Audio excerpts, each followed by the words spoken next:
Hello people, నేను curls చేయాలనుకున్నాను. దానికి హ్యావెల్ కలర్స్ యూస్ చేస్తున్నా. ముందుగా లైక్ హీట్ ప్రొటెక్టర్ స్ప్రే చేసుకోవాలి, చాలా ఇంపార్టెంట్ అది.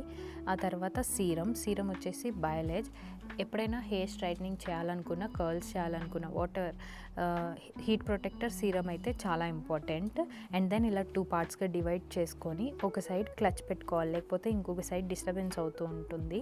అలా పెట్టుకున్న తర్వాత చిన్న లేయర్ తీసేసుకొని కర్ల్ చేసుకోవాలి. కర్ల్ చేసేటప్పుడు ఒక 30 సెకండ్స్ టు 1 మినిట్ అలా ఉంచితే డీప్ కర్ల్స్, అంటే చాలాసేపు లాంగ్ లాస్టింగ్గా ఉండేలాగా ఉంటాయి. జస్ట్ నార్మల్గా కావాలంటే నార్మల్గా చేసుకోవచ్చు, అండ్ డీప్ కర్ల్స్ కావాలనుకునే వాళ్ళు పైనుంచి చేసుకోవచ్చు. నేను జస్ట్ ఎడ్జెస్ ఒక్కటే కావాలనుకున్నా కాబట్టి ఎడ్జెస్ వరకు చేశాను. అండ్ నా హెయిర్ ఆల్రెడీ స్ట్రైట్నింగ్ ఉంది కాబట్టి నేను డైరెక్ట్ కర్ల్స్కి వెళ్ళిపోయా. నార్మల్గా ఉన్న వాళ్ళు ఫస్ట్ స్ట్రైట్నింగ్ చేసి ఆ తర్వాత కర్ల్స్ చేస్తేనే నీట్గా స్మూత్గా ఉంటుంది.